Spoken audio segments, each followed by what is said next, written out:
Hello friends, आज का video रूमिनोटोमी operation पे रहने वाला है। इसमें हम आज बताएंगे कि रूमिनोटोमी ऑपरेशन किस किस कंडीशन में करते हैं, वह इस गाय में रूमिनोटोमी करने का मकसद क्या है।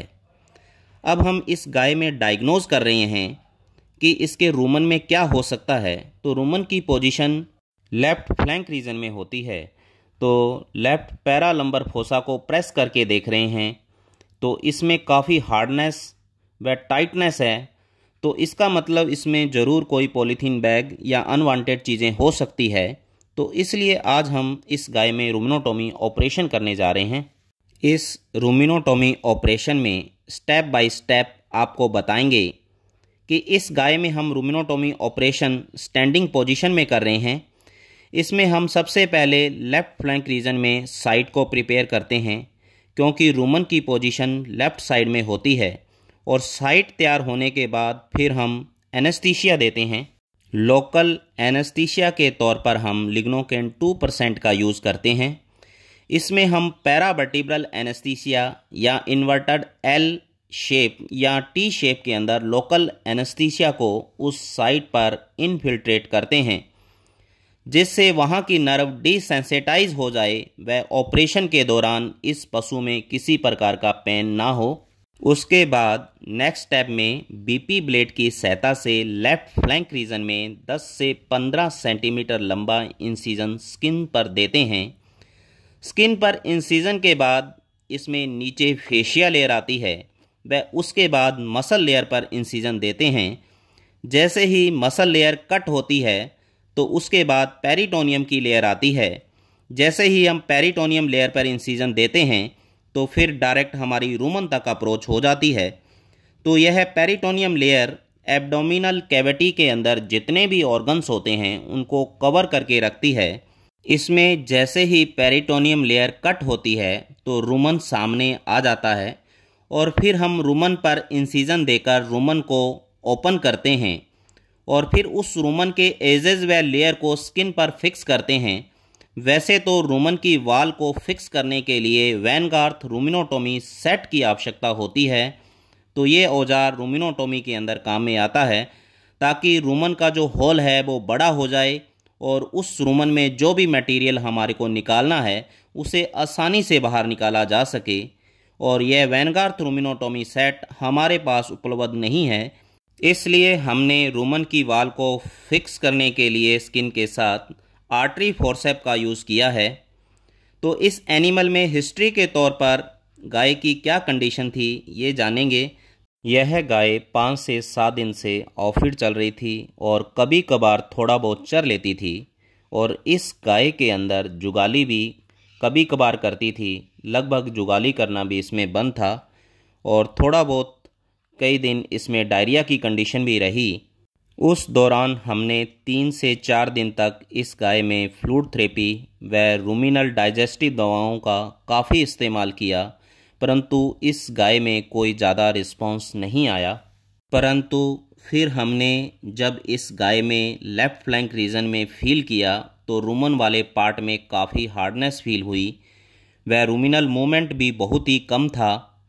तो फिर हमने सस्पेक्ट किया कि इस गाय में फॉरेन मटेरियल के रूप में पॉलीथीन या प्लास्टिक हो सकता है, क्योंकि हमने इससे पहले भी 2 गाय में रूमिनोटोमी करके 70 से 75 किलो तक पॉलीथीन बैग्स, रस्सियाँ, प्लास्टिक मटेरियल, मेटल की मटेरियल निकाल चुके हैं। इसलिए हम इस गाय में आज रूमिनोटोमी करने जा रहे हैं। अब देखो, हमने इस गाय में रूमन को ओपन कर लिया है और जैसा कि आपको इस वीडियो में दिखाई दे रहा है, अब हम देखते हैं कि इस रूमन में क्या क्या निकलता है। इस गाय के रूमन में देखो लगातार पॉलीथीन्स निकल रही है और ये कितनी पॉलीथीन निकलती है ये हम दिखाएंगे आपको। तो पॉलीथीन ही पॉलीथीन भरी हुई है इसके रूमन में। इस गाय ने भारी मात्रा के अंदर प्लास्टिक को निकला है। तो इन रूमिनेंट पशुओं के अंदर जब रूमिनल कॉन्ट्रैक्शंस होते हैं तो कॉन्ट्रैक्शन की वजह से इस प्लास्टिक मटेरियल की एक सॉलिड गांठ के रूप में बड़ी बॉल विकसित हो जाती है। तो जिसको इस रूमन वाल के अंदर जो हमने होल किया है उससे निकालना थोड़ा मुश्किल हो जाता है। तो इस कंडीशन में इस सॉलिड बॉल को धीरे धीरे तीखे धारदार आरीजा ब्लेड से काटकर बाहर निकाला जाता है। रूमिनेंट पशुओं के अंदर रूमन की जो लगभग क्षमता है 230 लीटर की होती है। जैसे ही एनिमल फीड मटेरियल को लेता है तो वो डायरेक्ट रूमन के अंदर पहुंचता है। तो रूमन के अंदर रूमन लिकर होगा और उसमें माइक्रोफ्लोरा और माइक्रोब्स पाए जाते हैं बैक्टीरिया और प्रोटोजोआ के रूप में। वो इस फीड मटेरियल को फर्मेंटेशन की क्रिया के द्वारा डाइजेस्ट करके एनर्जी सोर्स के रूप में वोलेटाइल फैटी एसिड का निर्माण करते हैं। रूमिनेंट पशुओं में पेट वाला जो भाग है वो 4 भागों में बटा होता है, रूमन, रेटिकुलम, ओमेजम और एबोमेजम। तो उसमें सबसे पहला और बड़ा जो हिस्सा होता है वो रूमन वाला पार्ट कहलाता है। रूमन के बाद जो फीड मटेरियल डाइजेस्ट होता है वो आगे पास रेटिकुलम में जाता है। तो रेटिकुलम वाला जो हिस्सा होता है वो एक बहुत ही छोटा पार्ट होता है। तो उसके अंदर जितनी भी फॉरेन मटेरियल या हैवी मेटल की जो चीज़ें हैं उसके अंदर जाके फंस जाती है, क्योंकि रेटिकुलम की जो अंदर की सतह हनीकॉम स्ट्रक्चर उसमें पाई जाती है, जिसकी वजह से कोई मेटल की पार्टिकल्स फॉरेन बॉडी के रूप में यदि उसमें आया है तो उसमें जाके ट्रैप हो जाती है। जब रूमिनो रेटिकुलर कॉन्ट्रैक्शन होते हैं तो जो भी फॉरेन बॉडी नुकीली चीज़ के रूप में रेटिकुलम के अंदर आई है तो उस कॉन्ट्रैक्शन की वजह से वह नुकीली चीज़ रेटिकुलम को पंचर कर देती है, जिसकी वजह से ट्रोमेटिक रेटिकुलाइटिस की कंडीशन बनती है। और कई बार उस कंडीशन के अंदर रेटिकुलर एब्सेस भी डेवलप होती है। रेटिकुलम वाला हिस्सा डायफ्राम से बिल्कुल सटा हुआ होता है, जिसकी वजह से कई बार वो नीडल प्रिक की वजह से डायफ्राम को भी पंचर कर देती है। तो उस कंडीशन के अंदर जब डायफ्राम के अंदर छेद हो जाता है तो रेटिकुलम वाला हिस्सा डायफ्राम को क्रॉस करके थोरेसिक कैविटी में पहुंच जाता है। तो यह कंडीशन रेटिकुलर हर्निया कहलाता है। रूमिनेंट पशुओं में हार्ट की पोजीशन भी लेफ़्ट साइड में ही होती है, और ये हार्ट की जो पोजीशन है वो बिल्कुल रेटिकुलम के साथ सटी हुई होती है, और बीच में सिर्फ डायफ्राम होने की वजह से, और जब वो कोई भी फॉरेन बॉडी है, वो नीडल वगैरह है जो फॉरेन बॉडी प्रिक करती हुई नुकीली फॉरेन बॉडी रेटिकुलम व डायफ्राम को बेहती हुई हार्ट की सबसे बाहरी सतह पेरिकार्डियम को पंचर करती है, जिसके कारण पेरिकार्डियम के अंदर इन्फ्लामेशन आती है। तो यह कंडीशन पेरिकार्डाइटिस कहलाती है, और वहाँ इन्फेक्शन की वजह से फ्लूइड का अकम्युलेशन होने लगता है, और उसके वजह से उस पशु में ब्रिस्किट रीजन में एडिमा डेवलप होता है। तो यह केस ट्रोमेटिक पेरिकार्डाइटिस का कहलाता है। ये देखो, इस गाय के रूमन से हमने लगभग 60 से 70 किलो पॉलीथीन बैग निकाले हैं, और साथ में कुछ न्यूक्लियरी चीज़ें, फॉरेन बॉडी मेटल्स के भी चीज़ें इसमें निकली हैं, और इस प्रकार से हमने पूरे रूमन को खाली कर लिया है। अब हम इसमें रूमिनल डाइजेस्टिव पाउडर व रूमन लिकर को इसमें ऐड किया है, ताकि इसका माइक्रोफ्लोरा डिस्टर्ब ना हो और रूमिनल मूवमेंट इसका चलता रहे, जिससे यह गाय जल्दी ही जुगाली करने लग जाए। और साथ में हम कंटिन्यू इसमें फ्लूइड थेरेपी भी दे रहे हैं।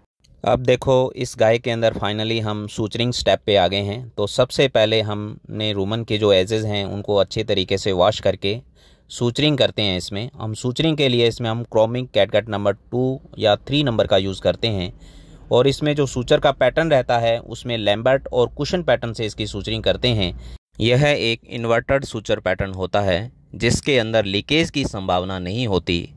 तो यदि कभी इसमें रूमन लिकर का लीकेज होता है तो वो एब्डोमिनल कैविटी को कवर करने वाली जो लेयर पेरिटोनियम होती है उसमें वो फ्लूइड जमा होता रहता है, जिसकी वजह से पेरिटोनियम में इन्फेक्शन हो जाता है, और यह कंडीशन पेरिटोनाइटिस कहलाती है। रूमन की सूचरिंग के बाद फिर हम पेरिटोनियम लेयर, मसल्स लेयर व फेशिया की सूचरिंग करते हैं। तो इसके लिए भी हम क्रोमिक कैटगट नंबर 2 और 3 नंबर का यूज़ करते हैं, और यह एक ऑब्जर्वेबल सूचर मटेरियल होता है। तो इसमें जो सूचर का पैटर्न रहता है वो कंटिन्यूस पैटर्न से ही सूचरिंग होती है। लास्ट स्टेप में हम स्किन की सूचरिंग करते हैं, और स्किन की सूचरिंग के लिए हम non observable suture material silk thread के रूप में नंबर 2 का यूज़ करते हैं, और इस सिल्क थ्रेड से हम इसमें कई पैटर्न में सूचरिंग कर सकते हैं। इसमें हम हॉरिजेंटल मैट्रेस और क्रॉस मैट्रेस पैटर्न या सिंपल इंटरप्टेड पैटर्न से स्किन की सूचरिंग कर सकते हैं। ये देखो, लगभग हमने सूचरिंग का कार्य पूरा कर लिया है। एक इसमें अवेयरनेस के तौर पर सभी भाइयों से अपील है कि जब भी हम बाज़ार से फल सब्जियां घर पे लेके आते हैं तो जो उनके वेस्टेज मटेरियल के रूप में जो छिलके वगैरह हैं उनको हम पॉलीथीन बैग में पैक करके घर के बाहर गलियों में फेंक देते हैं। तो ये जो गोवंश है ये भूखे होने के कारण उस मटेरियल को खाने के चक्कर में साथ में पॉलीथीन भी निगल लेते हैं और जिसके कारण उनकी इस प्रकार की कंडीशन होती है। तो इसमें बहुत सारे केस हमारे गली मोहल्लों में मिलते हैं और ये पशु बेजुबान होते हैं और कई बार इनको बचाया नहीं जा सकता। तो प्लीज़ सबसे मेरी यही अपील है कि इस प्रकार की चीज़ें, फल सब्जियों के जो वेस्टेज मटेरियल हैं उनको आप इन पॉलीथीन बैग में पैक करके बाहर ना फेंकें। ये देखो, इस गाय के अगले दिन का वीडियो है। तो ये थोड़ा बहुत फीड मटेरियल खा रही है और थोड़ी जुगाली भी कर रही है। तो इसके हम पोस्ट ऑपरेटिव के तौर पर सुबह शाम इसको फ्लूइड थेरेपी दे रहे हैं और साथ में ब्रॉड स्पेक्ट्रम एंटीबायोटिक, साथ में इसमें लगातार डाइजेस्टिव दवाएं दी जा रही है। दोस्तों, यदि यह वीडियो आपको अच्छा लगा या यह जानकारी आपके लिए उपयोगी साबित होती है तो प्लीज़ मेरे वीडियो को लाइक करना, शेयर करना, सब्सक्राइब करना। धन्यवाद।